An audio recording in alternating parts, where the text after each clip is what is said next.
Afternoon, Cherries fans, and welcome to the latest video here on Up the Cherries in all departments.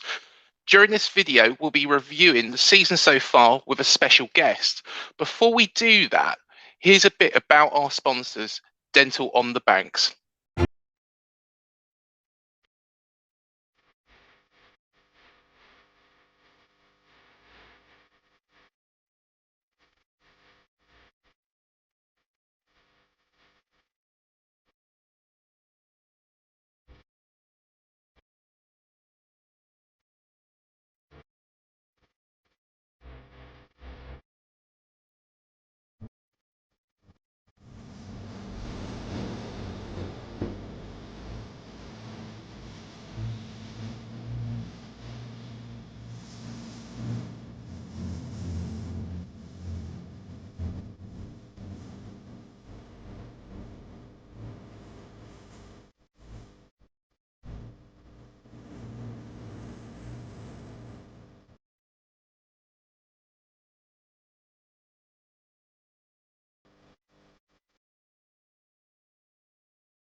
Do remember to visit dentalonthebanks.co.uk to find out more about what they can do for you.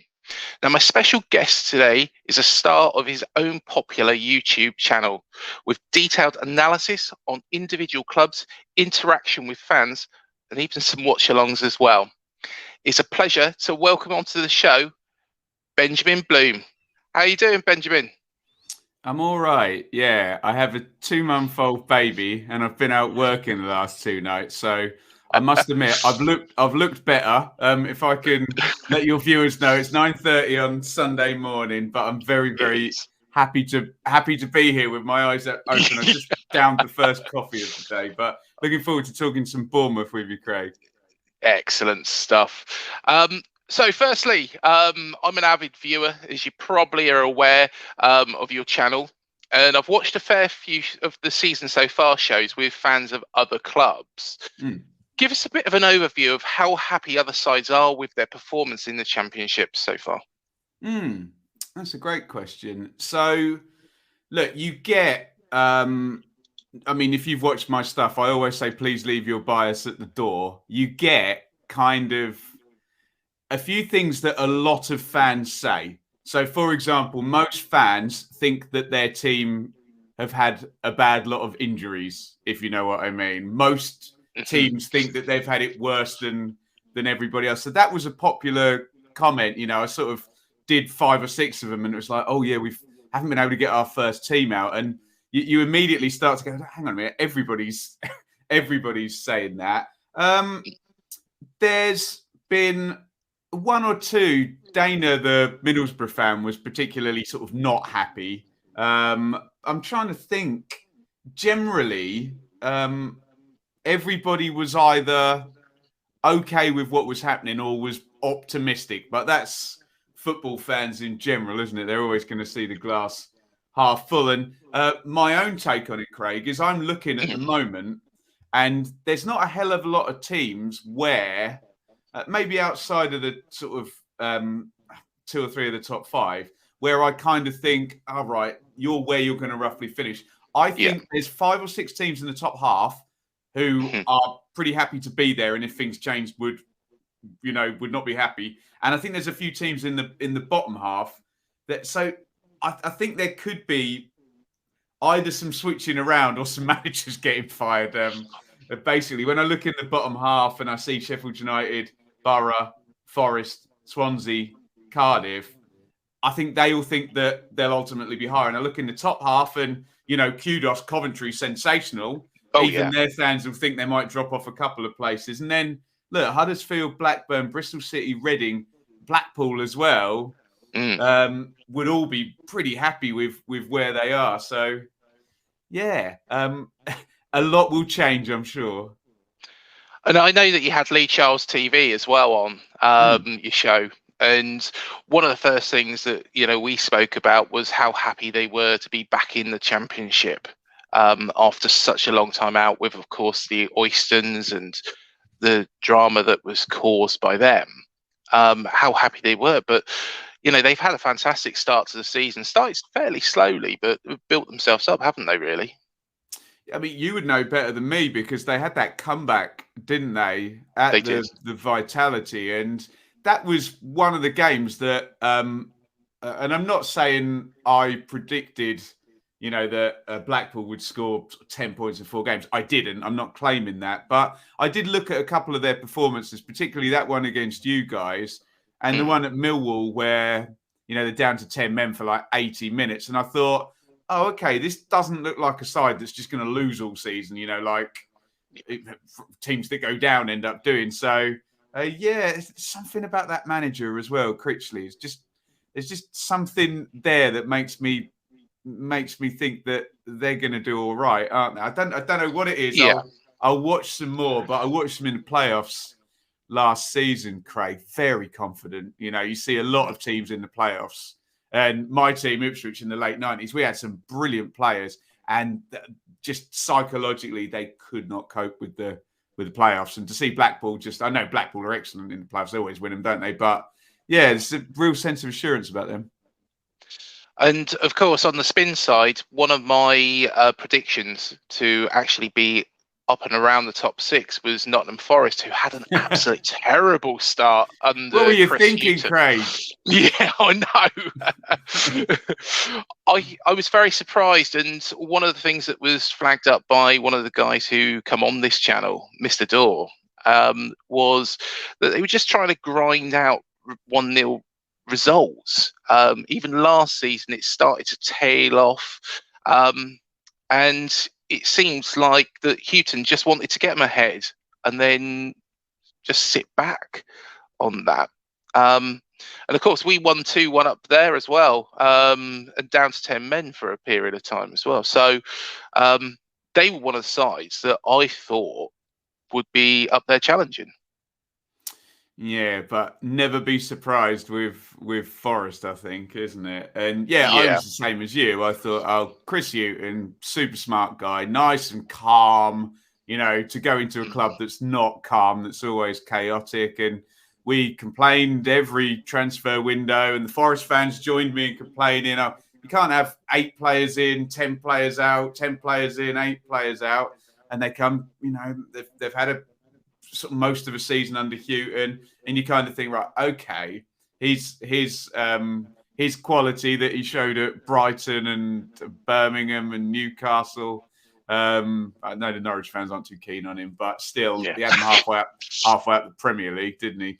I thought his quality is going to show now, and it just didn't happen. The difficulty is when it comes to analysing a manager at Forest is that there's been a lot of managers who've gone in, and even another one now. You think, right, Steve Cooper, good manager, did really well with Swansea, but Forest has a habit of producing strange outcomes for managers that we thought were going to be good. So as much as I like Steve Cooper and I think Forest is a great club, I'll believe it when I see it. 2 years of stable progress and all that is what they want at Forest, and it's a great club, but you cannot fathom. I suppose there's the Watford example and the Chelsea example, but they're outliers, aren't they? Yes, you cannot fathom having success with a different manager every. Yeah, if it's all very well if you've got John Terry, Didier Drogba, Frank Lampard, Peter Cech for 10 years. Yeah, change your manager every year, you'd probably be okay. With those, as long as those 4 players are there, but. Yeah, this is a championship. It's, you're not going to get that quality. Although John Terry did go on loan at Forest, didn't he, many years ago? Anyway, I digress. Yeah. And of course, there's the teams that were in around the playoffs. Apart from ourselves, you got Swansea that are right down there. You got Barnsley, who are in the bottom 3 at the moment. And of course, we'll come on to Reading in a bit as well. I know they're a little bit higher up. However, there is a lot of question marks over them at the moment, isn't there, really?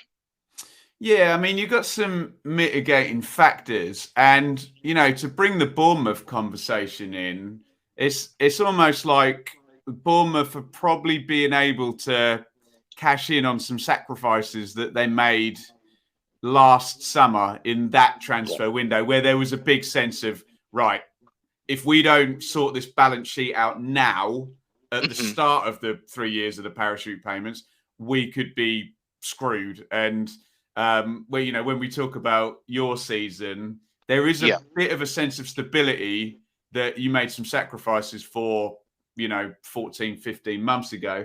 Swansea it's a classic one of, so the parachute payments have now run out. So the income is obviously significantly lower from the broadcast side. And then you factor in a big end of a cycle with Steve Cooper going. We mentioned he's gone to Forest. Andre Ayew, who was their best player. Mark Guay, who was on a loan, has now gone off to work for Palace. And Freddie Woodman, the goalkeeper, Connor Roberts, the wing-back. So there's no surprise there really with Swansea. And in the case of Barnsley, it was a lightning in a bottle season last season. Not that Barnsley don't deserve to have nice things, but in general terms, their normal level has been closer to where they are now, sort of in that bottom half of the Championship than the fifth place last season. So I think there's some fairly sort of logical explanations for the drop-offs, particularly at Swansea and at Barnsley. I'd say I expect you'll see Swansea a little bit higher in the table as the season goes on as well. Of course, I'm very, very happy with what's happened so far this season. Cast your mind back, Benjamin, to when Scott Parker first took over. So we were recently relegated to Fulham. He got them out of this division before. How did you think it was going to go, judging on his time there? Oh, that's a great question. So, look, we knew there was a problem at Fulham from before the end of the season. And let's be honest, we knew that Parker was going to leave Fulham. So there was that side of, and that was really drawn out because there was a scenario where, who did they lose? I think they lost to Burnley in the Premier League and they were down and there was still, and there was a scenario where you thought, oh, he could just go now. And, that's going to be done. There was a big sense that with the stuff he was saying, with reference to the people he was working for and, things not adding up. I think his comment was, and we'd have to go to the Championship and that'll be another new team that I have to kind of build. And you're sort of thinking, no, he's not going to be managing Fulham in the Championship.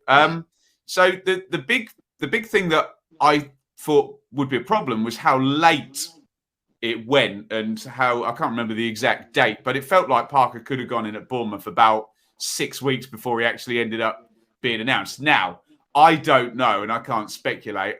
I'm sure this was just a case of, like when you move house or whatever, where the last 4 or 5 weeks, the deal's going to go through. You're just waiting for it to be done and you can already stick your stuff in boxes and get ready for what you're going to do in the new house. So I'm sure there were conversations, but legal conversations that Parker was planning. So you'd hope that would have been the case. And given the good start, maybe it was the case, and he was very well sort of prepared. And then you have the perception thing, because it's so complex with what Parker did at Fulham, where pretty much if you were following, they went down with him in caretaker charge. They appointed him with a really decent squad, and Kearney and Mitrovic and et al. And then Cavallero and Knockaert all added on top of that. And the Fulham fans weren't overly convinced. And I would get asked week on week, oh, Parker, he's not doing it. The players aren't clicking, all of this stuff. And I would respond, look, while they're in the playoffs, keep your powder dry because they can win the playoffs. And then it's binary then. You win the playoffs, it's a good season. If you're a year one parachute team and you don't, it's a bad season. You kind of have to judge it afterwards. Then in the Premier League, they were doing quite well and they looked like they got in a position to get themselves out of the relegation zone. And And it seemed like they got right to the point of, I remember they took the lead at Aston Villa and the live league table had them going out of the relegation zone. And then they conceded 2 goals in that game and then proceeded to, from that point on, they were in the relegation zone and then relegated. So there was questions on Parker as to whether, frankly, did Mitrovic and Kearney get him promoted? I know every manager relies on good players, don't they? And yes, yeah. Did he get Fulham in a position to survive and then choke it? So I don't know. There were sort of perception questions, and and with your own management structure, with trying Jason Tyndall out, which he's a legend down your neck of the woods, but a lot of people foresaw that not going very well. It didn't, and then Woodgate just felt very temporary.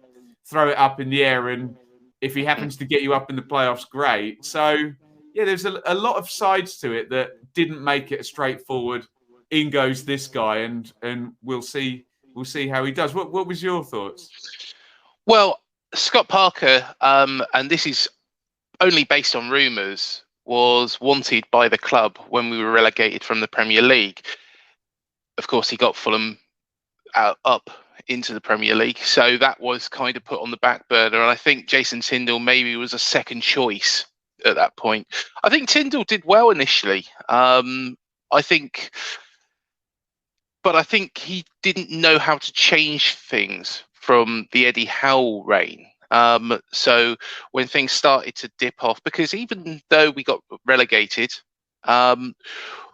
we did have, we beat Everton last game of the season. Before that, we was winning at Anfield.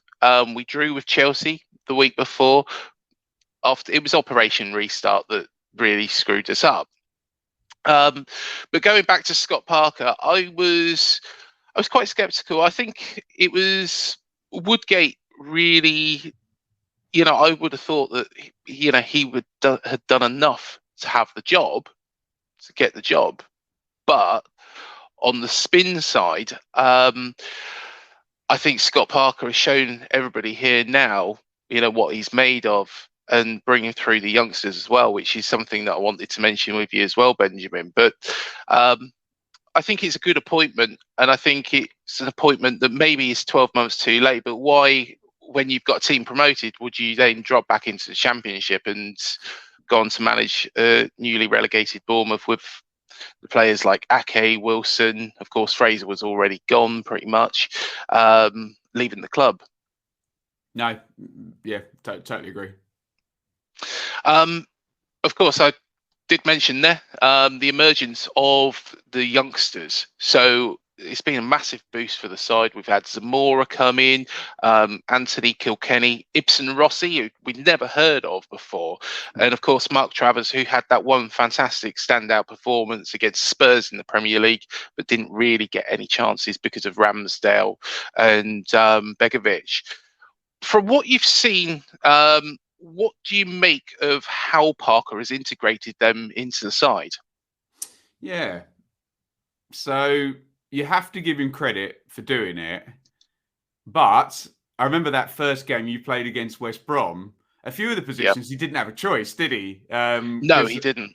I remember the camera panning across your director's box and about 70 million quid's worth of footballers sat in there all injured or with COVID or whatever. So look, there was lots of rumours with Freddie Woodman possibly replacing Begovic in the goal. Travers has stepped in and done well. Obviously, Diego Rico and Lloyd Kelly were kind of left back between them. And Zamora, he looks like he really could keep the shirt as well for the season.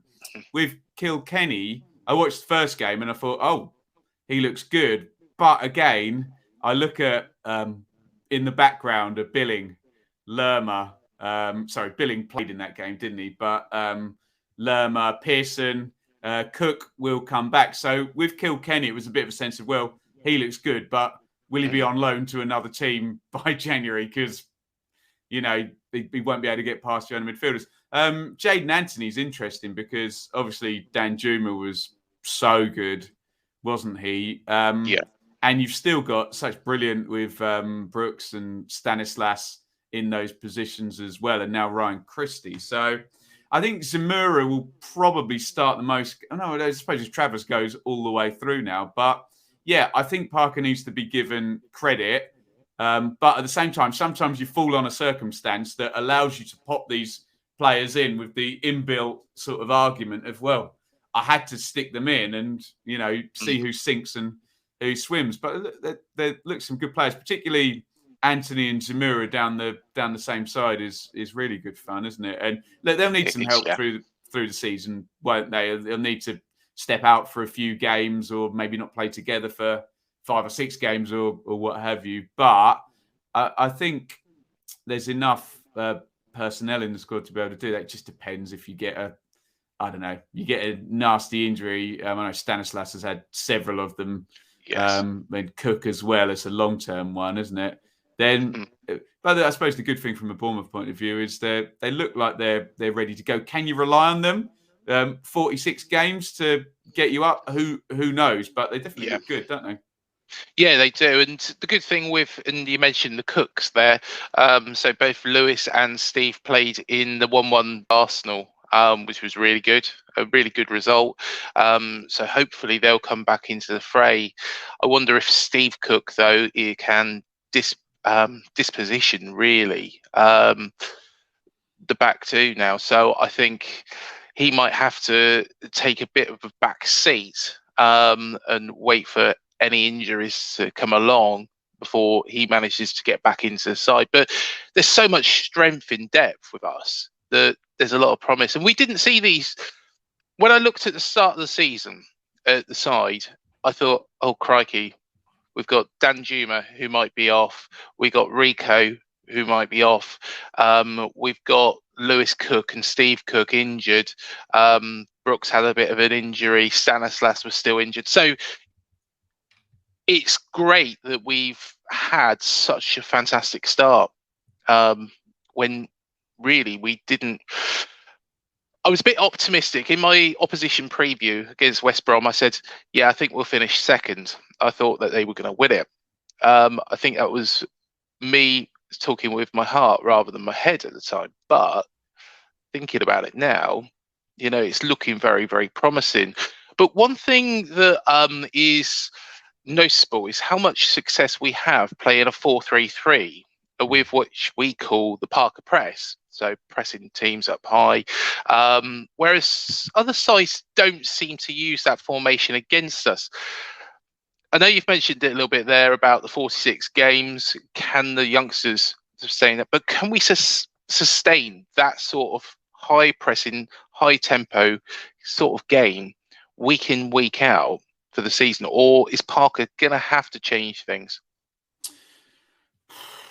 $64,000 question, isn't it? I've already chatted with Bournemouth fans and heard about decent starts in games and, maybe tailing off after half time. I don't know whether that's evidence of, a press being used at level 1 and then backing off a little bit in the second half to sustain. I don't know. I'd have to watch Bournemouth every week to know that. I mean, I suppose the big acid test is that West Brom game, because no one will press like West Brom under Ishmael, and that was fairly even, and they didn't swarm it. It's very, very hard to say, isn't it? It's injuries, and I think sometimes with things like pressing, I know we can measure it, and there's the passes per defensive action, and stats guys will tell us how quickly a team wins the ball back and how many passes they allow the other teams to have. A lot of it does just become muscle memory as you go through the season, and the 11 functioning as a whole. And I think whoever, but particularly from those wide positions as well, when you're trying to get them narrow, trying to push those fullbacks up and squeeze right into the other half, it's can whoever starts this game come in and do the same job? So the deal with pressing, with passing, with attacking, with defending. It's the good habits repeating. tend to repeat themselves in a winning team, don't they? If that's not too much of a fudge crystal ball answer, but we will find out in the fullness of time whether they can sustain the style for 46 games.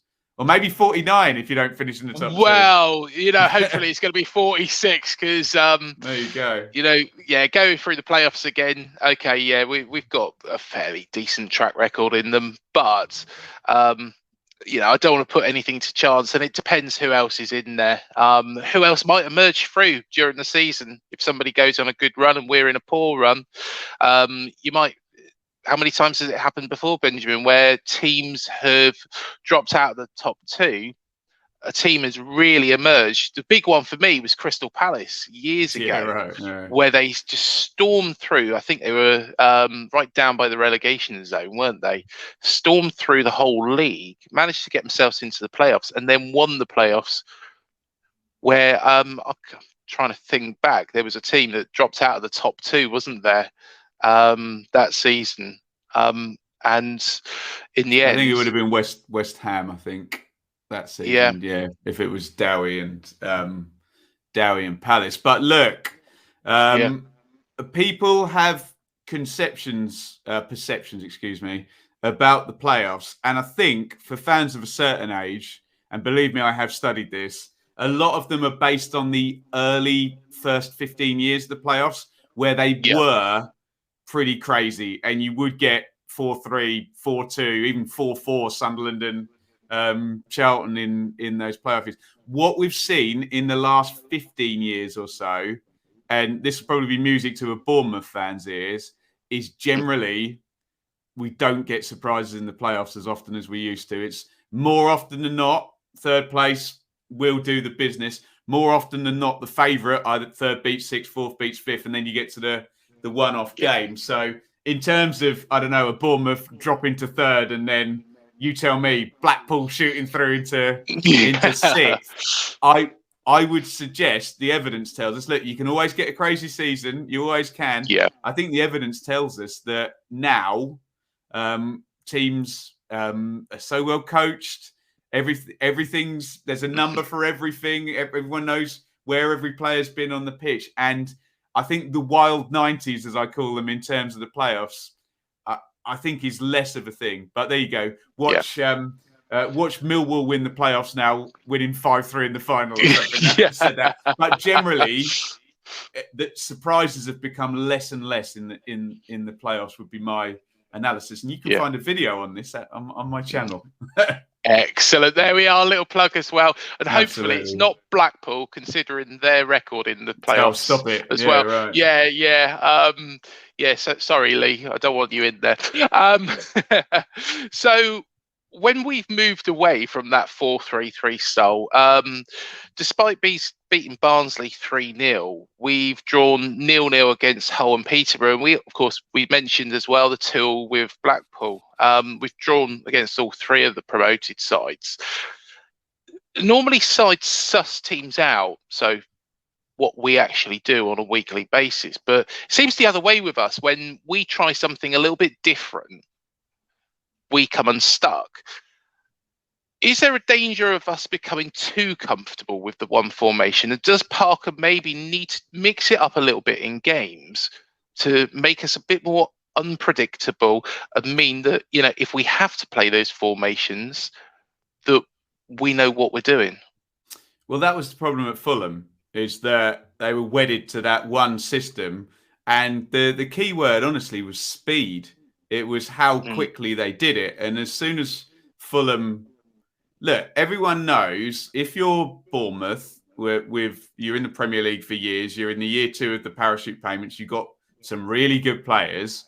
It stands to reason that if Bournemouth have a plan and they execute it well at a good pace, they should beat most teams. But obviously that's easier said than done, isn't it? So that was the problem at Fulham, and hopefully you won't see it at Bournemouth, where there was the system, but big gap between centre halves and central midfielders, and not quite moving the ball through quickly. And then, of course, people can stand off and sit in, and worse still, if the play out from the back actually nick the ball and create chances from early early possession in the first phase. So yeah, I mean, there's plenty of managers who say no, screw the plan B argument. It's ridiculous. We do what we do and we try and do it well. But yeah, fans don't agree with that, do they? They if it's not going well, they want to see something change, don't they?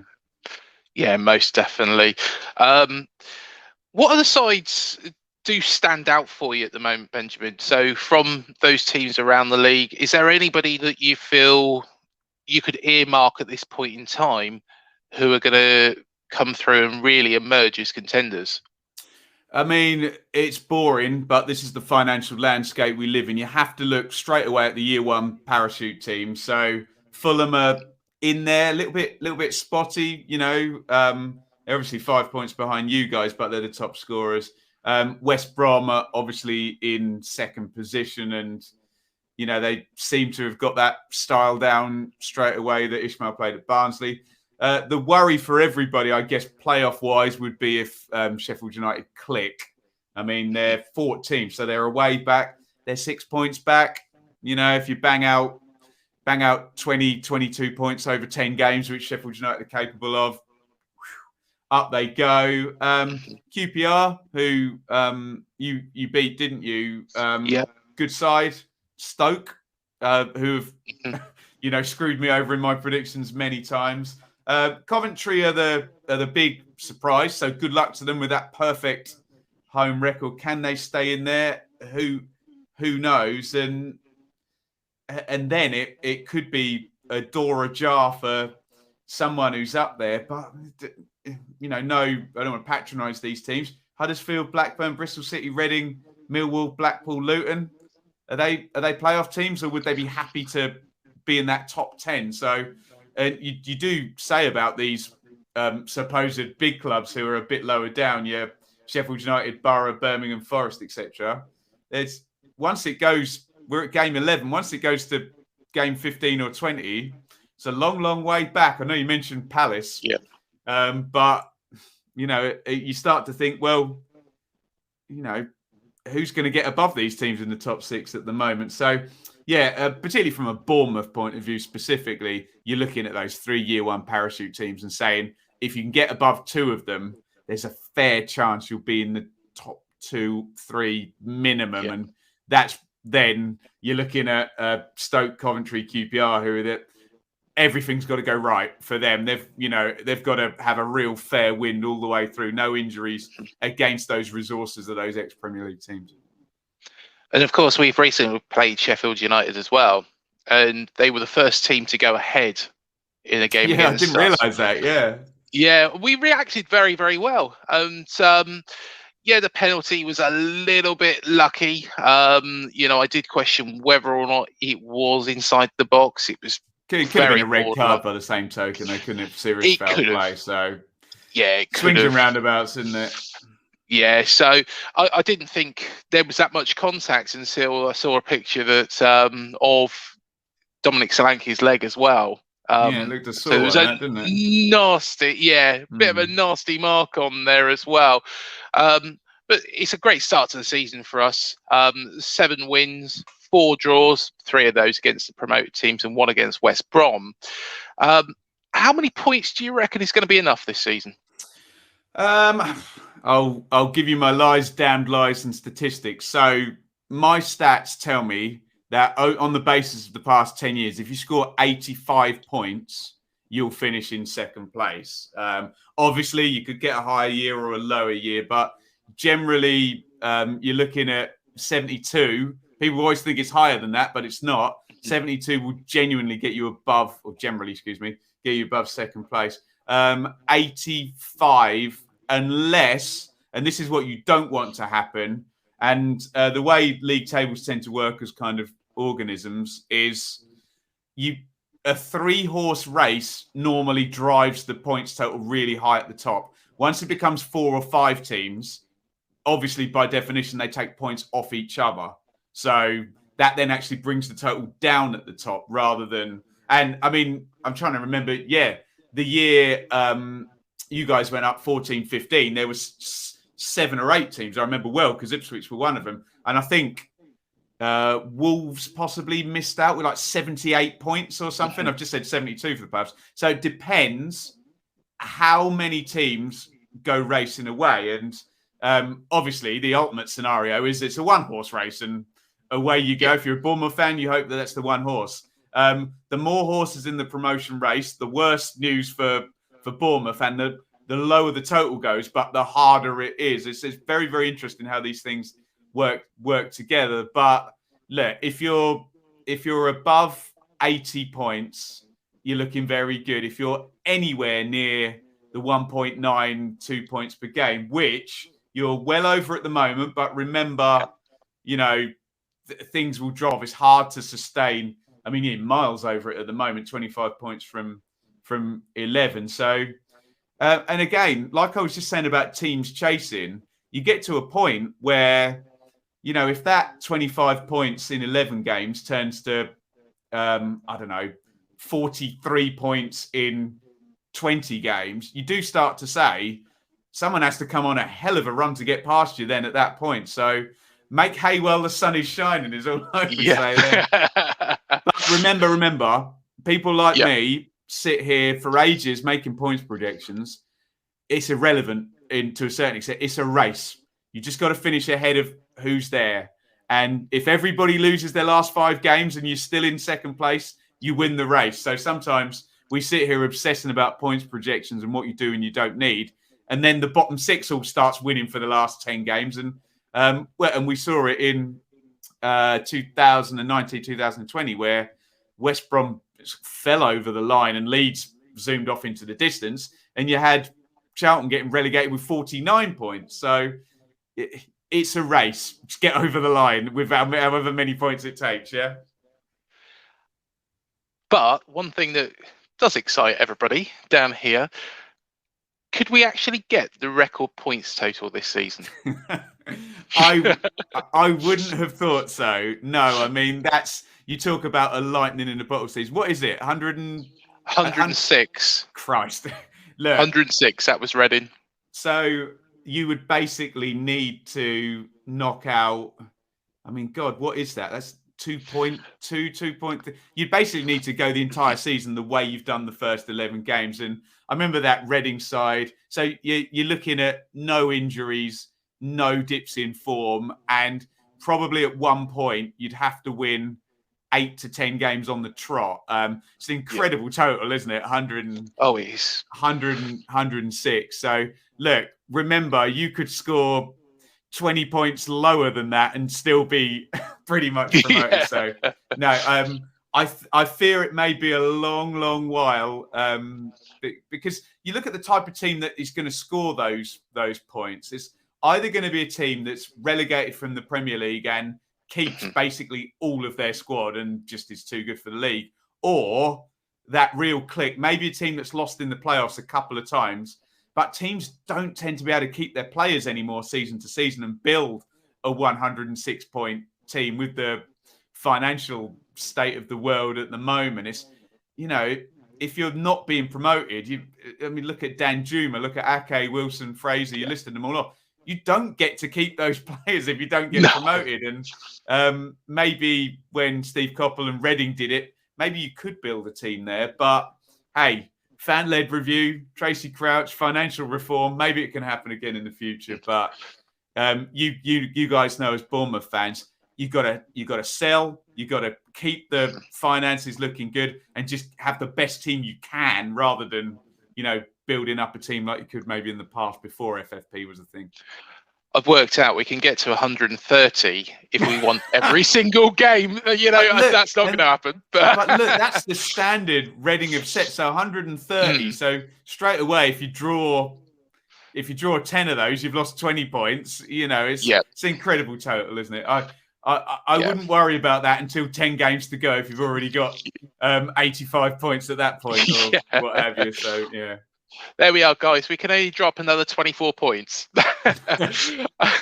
So the big question, of course, and this is asking me to put your finger in the air and make what sometimes is so difficult after 11 games. Where do you think we'll finish?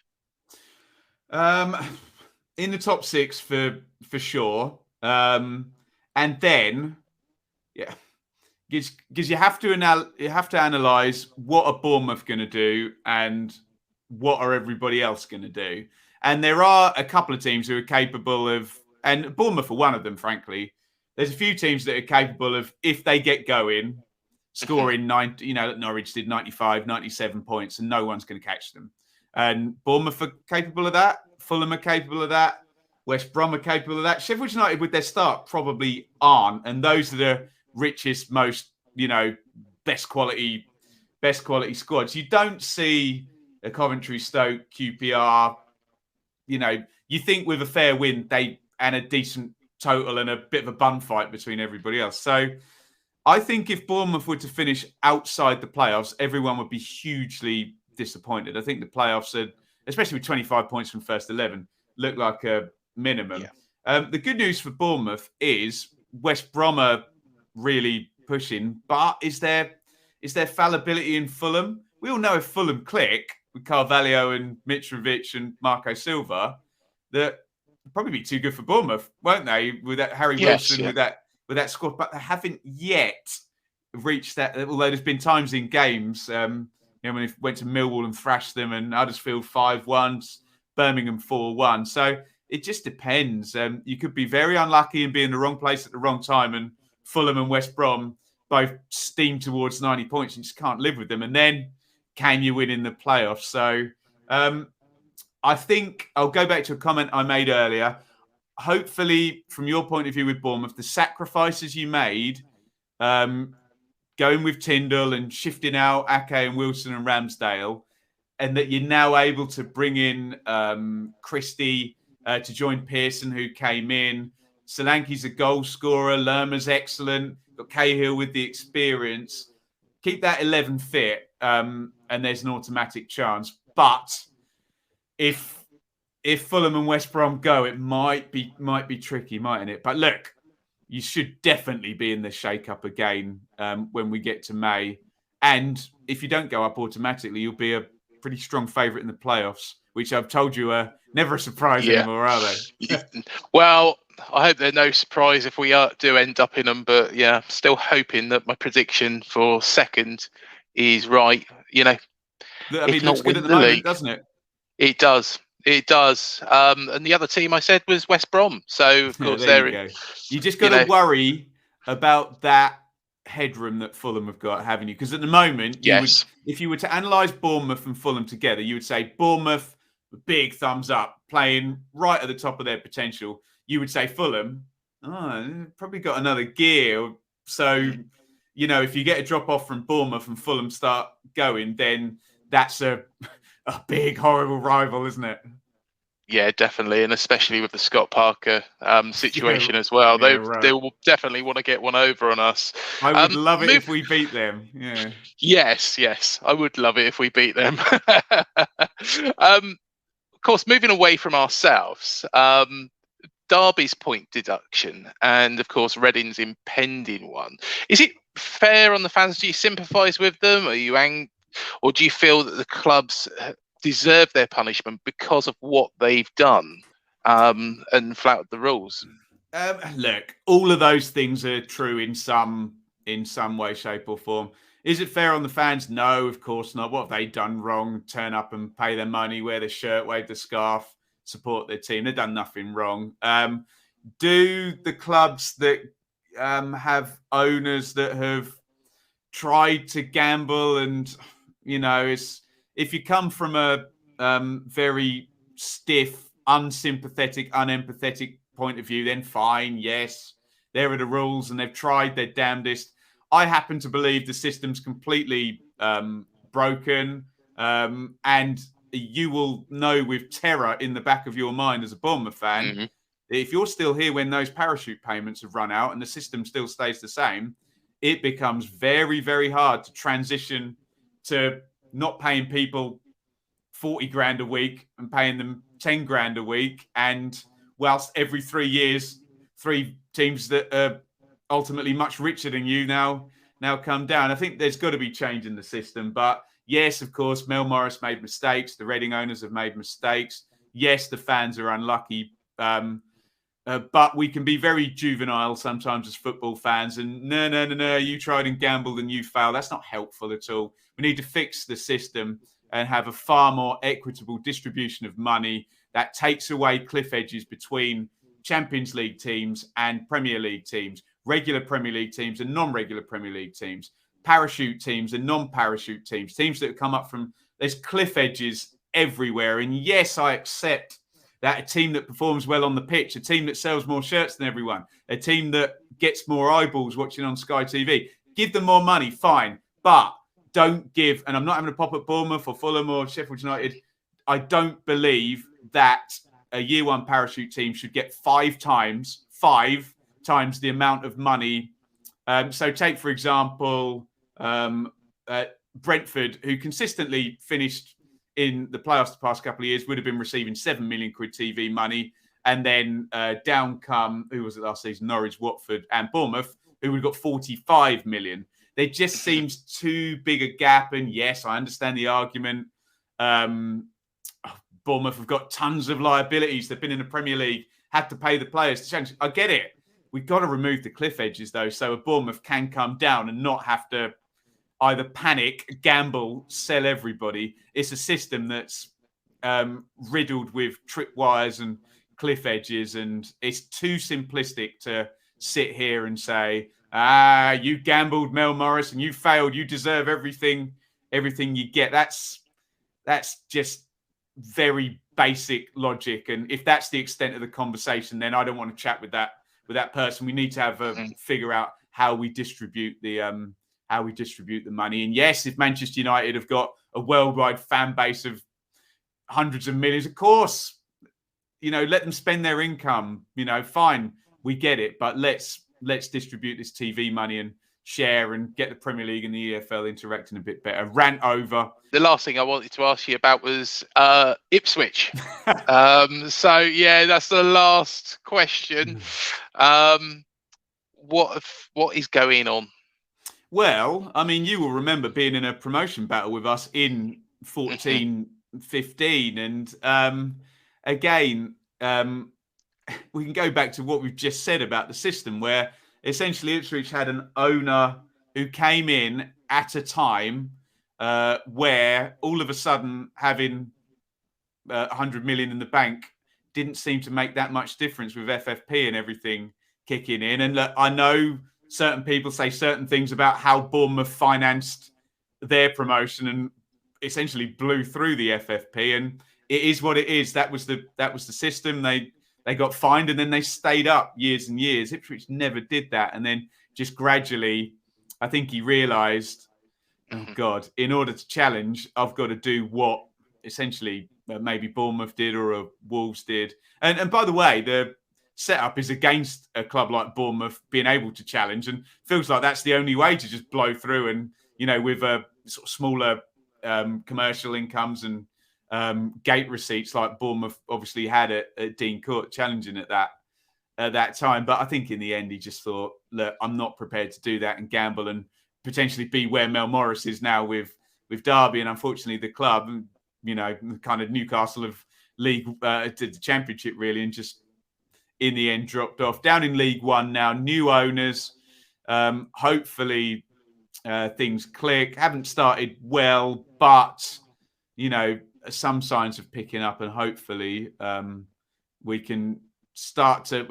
One winning season will do me after the last 15 years. But yeah, hopefully maybe Ipswich and Bournemouth can be back on the same page at some point. Although with Bournemouth are trending up towards the Premier League at the moment, so could be a long while. But don't worry, we're okay down here in League One, Craig.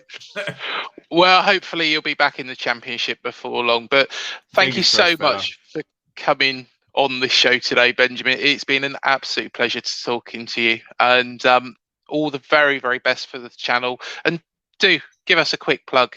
Anybody who doesn't know. Yeah, so it's the Benjamin Bloom Football Channel. Look, I can't give you the insight. I don't watch Bournemouth every week. I don't have the emotion that maybe a Bournemouth fan channel would have. But what I can give you is the outside perception. I study all of the clubs, and sometimes fans, maybe they get inside that bubble and they they don't really know what's going. It's so invested in their own team. So if you want to step outside of the bubble, where we have Championship fans from every single team every week on the streams, and hear what everyone thinks about Bournemouth, and we'll preview and review the games, and all of the other clubs get a bit of a sense. We say, please leave your bias at the door on my channel. We try and look at everybody the same way and objectively. So yeah, Benjamin Bloom Football Channel and at Benjamin Bloom on Twitter. And all the links will be in the description below. But thank you so much again, Benjamin. It's been an absolute pleasure, mate. Thank you for having me. No problem. And thank you, everybody, for joining us on this show. Please do remember to hit the like, the subscribe, and the bell button to be alerted to any videos we do. Until the next one, up the cherries, and I'll see you then.